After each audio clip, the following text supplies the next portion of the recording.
प्रिय मित्रों, जो भी भक्त भगवान की सच्चे मन से पूजा करता है और भगवान को सच्चे मन से याद करता है, भगवान हमेशा उस भक्त की पुकार सुनते हैं।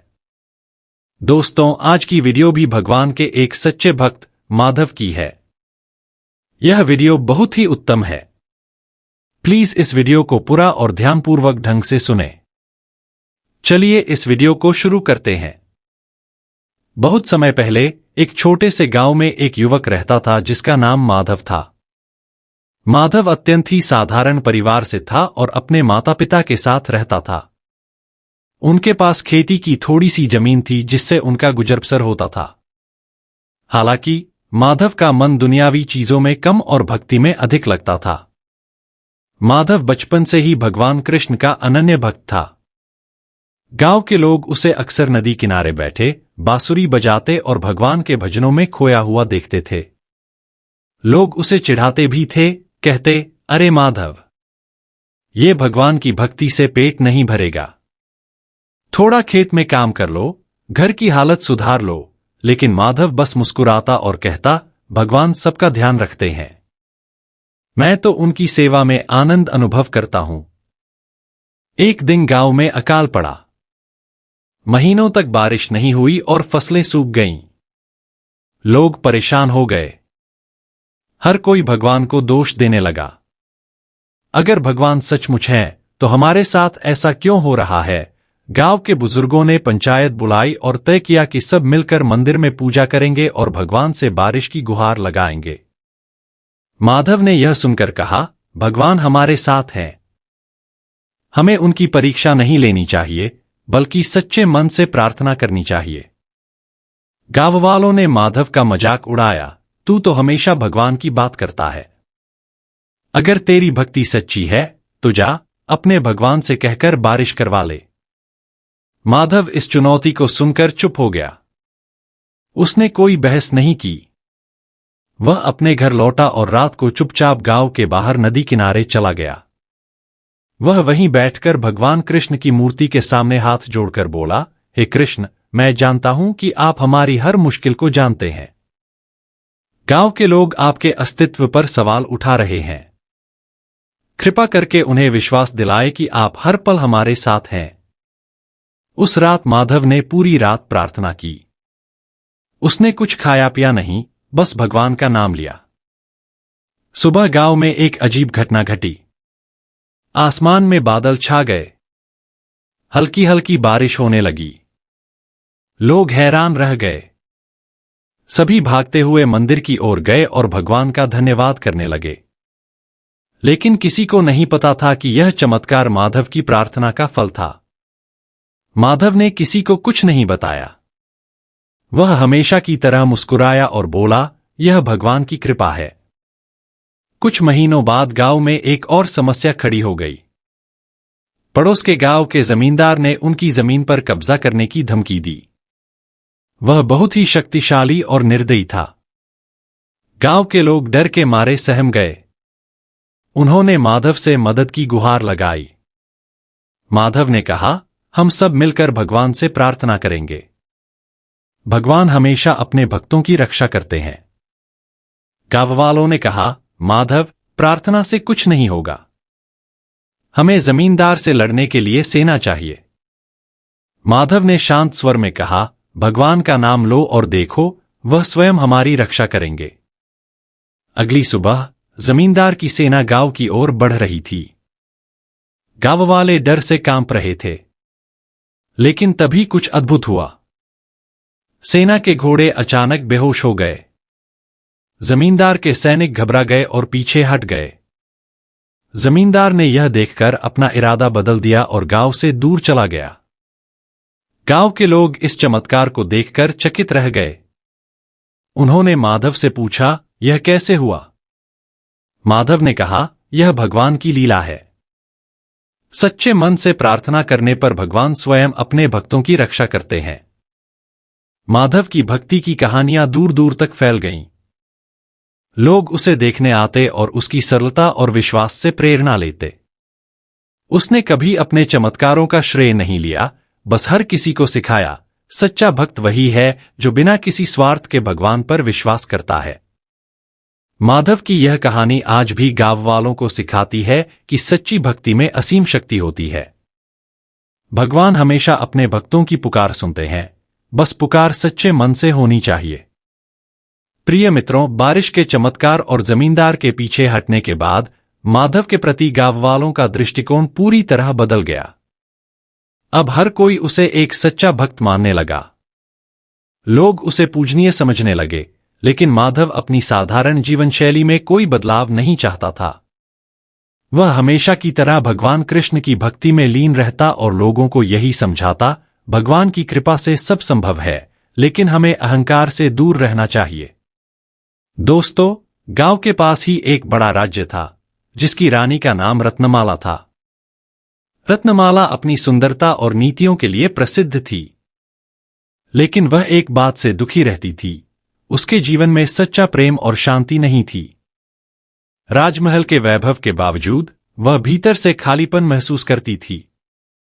एक दिन रानी के पास एक साधु आए और उन्होंने कहा, रानी साहिबा, आपके जीवन में शांति तभी आएगी जब आप किसी सच्चे भक्त से मिलेंगी। वह भक्त आपको सच्चे प्रेम और भक्ति का मार्ग दिखाएगा। रानी ने साधु से पूछा, वह भक्त कौन है और मैं उसे कहाँ ढूंढ सकती हूं? साधु ने उत्तर दिया, वह माधव नामक युवक है जो पास के गांव में रहता है। भगवान ने उसे अपनी भक्ति का अद्वितीय वरदान दिया है। उससे मिलकर आपकी खोज समाप्त होगी। रानी ने तुरंत अपने सेवकों को आदेश दिया कि वे माधव को बुलाकर लाए। लेकिन माधव ने राजा रानी के आदेश का पालन करने के बजाय यह कहकर विनम्रता से मना कर दिया, मैं कहीं जाने योग्य नहीं हूं। यदि रानी मुझसे मिलना चाहें तो वह यहां आ सकती हैं। रानी को माधव का उत्तर सुनकर हैरानी हुई, लेकिन साधु की बातों को याद करते हुए वह स्वयं गांव जाने का निर्णय लेती है।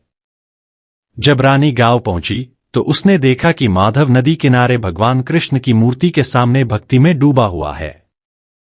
उसकी सरलता, सादगी और चेहरे पर अद्भुत तेज देखकर रानी मंत्रमुग्ध हो गई।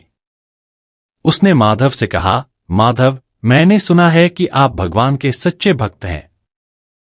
मुझे भी भक्ति का मार्ग दिखाए। प्रिय मित्रों, माधव ने मुस्कुराते हुए कहा, रानी साहिबा, भक्ति का मार्ग अत्यंत सरल है। इसे किसी महल या बड़े आयोजन की आवश्यकता नहीं। बस सच्चे दिल से भगवान को पुकारो और वह तुम्हें राह दिखाएंगे। उस रात माधव ने हमेशा की तरह भगवान की मूर्ति के सामने प्रार्थना की। उसकी आंखों से आंसू बह रहे थे। वह कह रहा था, हे कृष्ण, यदि मेरे जीवन का उद्देश्य केवल आपकी भक्ति करना है, तो कृपया मुझे दिखाए कि मेरी भक्ति आपकी दृष्टि में कहाँ तक है। उस रात माधव को सपने में भगवान श्री कृष्ण ने दर्शन दिए।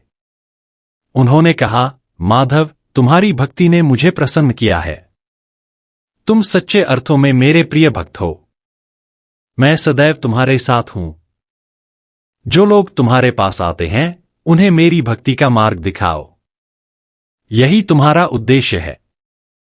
सुबह जब माधव उठा तो उसका चेहरा तेज से चमक रहा था। गांव वाले यह देखकर हैरान थे। माधव ने अपनी दृष्टि रानी पर डाली, जो वहीं उपस्थित थी। उसने कहा, रानी साहिबा, आपका मन शुद्ध है। भगवान आपको वह मार्ग दिखाएंगे जिसकी आप तलाश कर रही हैं। रानी रत्नमाला को धीरे धीरे माधव के प्रति गहरा आकर्षण होने लगा। वह सोचने लगी, क्या यह संभव है कि मैं इस सादगी भरे युवक से विवाह करूं? क्या यह प्रेम ही मेरे जीवन का उद्देश्य है? उसने माधव से अपनी भावनाएं प्रकट की। उसने कहा, माधव, मैं आपसे विवाह करना चाहती हूं। आप मेरे जीवन में प्रेम और शांति के प्रकाश बने हैं। माधव ने उसकी बात सुनकर शांतिपूर्वक उत्तर दिया, रानी साहिबा, प्रेम केवल सांसारिक नहीं होता। यदि आपका प्रेम सच्चा है तो उसे भक्ति का रूप दें। मेरे लिए विवाह का अर्थ केवल भगवान की भक्ति के साथ जुड़ा हुआ है। यदि आप मेरे साथ इस पथ पर चलना चाहती हैं तो मैं आपके साथ हूं। प्रिय मित्रों, रानी ने माधव की बातों को गहराई से समझा। उसने राजपाट छोड़कर माधव के साथ भक्ति का मार्ग अपनाने का निश्चय किया। यह निर्णय सुनकर राज्य के लोग हैरान हो गए। लेकिन रानी ने उन्हें समझाया, सच्चे सुख का अनुभव केवल भगवान की भक्ति में है। माधव ने मुझे यह सत्य दिखाया है। रानी और माधव ने मिलकर गांव में एक बड़ा कृष्ण मंदिर बनवाया। दोनों ने जीवन भर भगवान की सेवा की और भक्ति का संदेश फैलाया। उनकी कहानी पूरे राज्य में प्रसिद्ध हो गई।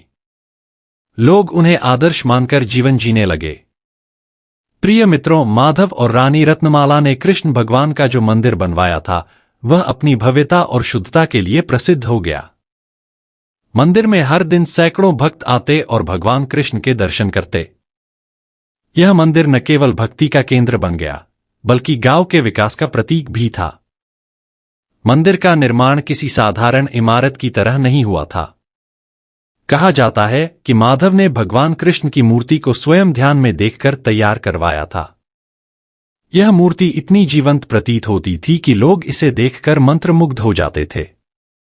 माधव ने मूर्ति की स्थापना करते समय कहा था, यह मूर्ति केवल एक पत्थर नहीं है, यह स्वयं भगवान कृष्ण का वास है। जो सच्चे मन से यहां प्रार्थना करेगा उसकी सभी इच्छाएं पूरी होंगी।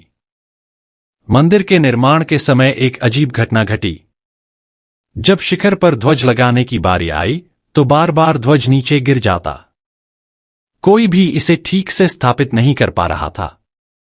अंततः माधव ने स्वयं भगवान का नाम लेकर ध्वज लगाया। तभी एक तेज प्रकाश चारों ओर फैला और ध्वज स्थिर हो गया। गांव के बुजुर्गों ने कहा, यह स्वयं भगवान कृष्ण की उपस्थिति का प्रमाण है। मंदिर के निर्माण के कुछ समय बाद एक रात गांव के कुछ लोगों ने देखा कि मंदिर से रोशनी निकल रही है। यह रोशनी इतनी तेज थी कि पूरे गांव को प्रकाशित कर रही थी। लोगों ने सोचा कि शायद कोई दीप जलता रह गया होगा। लेकिन जब सुबह सबने जाकर देखा तो मंदिर के अंदर का दीपक बुझा हुआ था। फिर भी मूर्ति के चारों ओर एक अलौकिक चमक थी। यह घटना बार बार होने लगी। लोग कहने लगे कि भगवान कृष्ण स्वयं रात में मंदिर में आते हैं। कुछ साहसी लोग रात को मंदिर के पास ठहरने की कोशिश करते, लेकिन हर बार उन्हें वहां रहस्यमयी संगीत सुनाई देता और वे गहरी नींद में सो जाते। प्रिय मित्रों, एक दिन गांव में एक तांत्रिक आया। उसने मंदिर की प्रसिद्धि और चमत्कारों के बारे में सुन रखा था। वह इन घटनाओं को भगवान का आशीर्वाद नहीं बल्कि किसी तांत्रिक विद्या का परिणाम मानता था। उसने माधव को चुनौती दी, यदि तुम सच्चे भक्त हो और यह मंदिर सचमुच भगवान का वास है तो मुझे इसका प्रमाण दो। माधव ने विनम्रता से उत्तर दिया, भगवान को प्रमाण की आवश्यकता नहीं है। जो सच्चे मन से विश्वास करता है वही उनके चमत्कार देख सकता है। तांत्रिक ने क्रोधित होकर मंदिर के अंदर जाकर कुछ अनुष्ठान करने का निश्चय किया। उसने सोचा कि वह अपनी शक्ति से मंदिर की ऊर्जा को समाप्त कर देगा। लेकिन जैसे ही वह मूर्ति के पास पहुंचा, एक अदृश्य शक्ति ने उसे पीछे धकेल दिया। वह मूर्ति के सामने खड़ा नहीं रह सका। तांत्रिक ने डरकर स्वीकार किया, यह स्थान सचमुच दिव्य है। भगवान कृष्ण स्वयं यहां विराजमान है। एक रात रानी रत्नमाला को एक अद्भुत सपना आया। उसने देखा कि भगवान कृष्ण स्वयं उसके पास आए और कहा, रत्नमाला, तुमने जो मंदिर बनवाया है वह केवल भक्ति का स्थान नहीं है, यह मेरी लीला का केंद्र बनेगा। लेकिन इस मंदिर की रक्षा करना तुम्हारा और माधव का कर्तव्य है। रानी ने सपना देखकर यह बात माधव को बताई। माधव ने इसे भगवान का आदेश मानकर मंदिर की सुरक्षा बढ़ाने का निर्णय लिया। दोस्तों, कुछ समय बाद एक अजीब घटना घटी। मंदिर के दानपात्र से सारा धन गायब हो गया। यह खबर पूरे गांव में फैल गई। लोग चिंता में थे कि कोई चोर मंदिर की पवित्रता को भंग कर रहा है। माधव ने शांतिपूर्वक कहा, भगवान स्वयं इस मंदिर की रक्षा करते हैं। जो भी दोषी होगा वह स्वयं अपनी करनी का फल भुगतेगा। कुछ दिनों बाद वही चोर बीमार पड़ गया। उसने गांव वालों के सामने आकर अपना अपराध स्वीकार किया और कहा, जब मैंने मंदिर से धन चुराया तो मुझे रात में सपने में भगवान कृष्ण ने चेतावनी दी।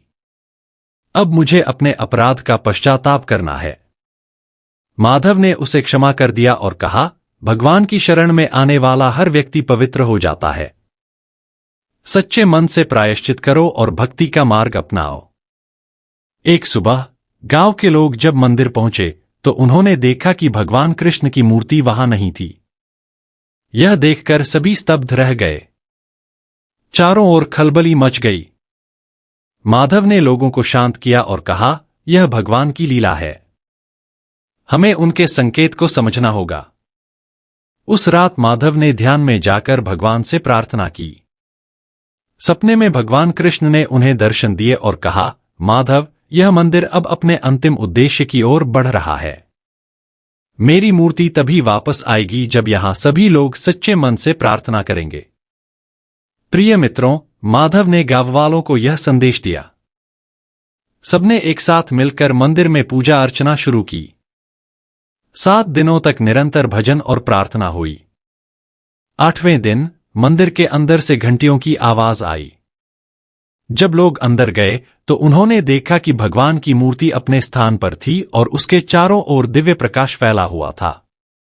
दोस्तों, इस घटना के बाद माधव और रानी ने गांव वालों को सिखाया कि सच्ची भक्ति किसी चमत्कार के लिए नहीं होती, बल्कि आत्मा की शुद्धि के लिए होती है। मंदिर एक प्रतीक बन गया जहां लोग अपने दुख और समस्याएं लेकर आते और शांति पाते। माधव ने अपना शेष जीवन भगवान की सेवा और भक्ति में बिताया। रानी ने भी राजपाट छोड़कर साध्वी का जीवन अपनाया। दोनों की भक्ति की कहानी युगों युगों तक लोगों के लिए प्रेरणा बनी रही। मंदिर की दिव्यता और माधव की भक्ति की गाथा आज भी जीवित है। लोग कहते हैं कि उस मंदिर में आज भी रात के समय बांसुरी की मधुर ध्वनि सुनाई देती है। यह मान्यता है कि भगवान कृष्ण और उनके प्रिय भक्त माधव अब भी वहां विराजमान है। प्रिय मित्रों, ये सच है, जो भक्त सच्चे मन से भगवान को पुकारता है, भगवान अपने भक्त की पुकार हमेशा सुनते हैं। दोस्तों, अगर हमारी यह वीडियो आपको पसंद आई हो तो वीडियो को लाइक और चैनल को सब्सक्राइब जरूर करें। धन्यवाद।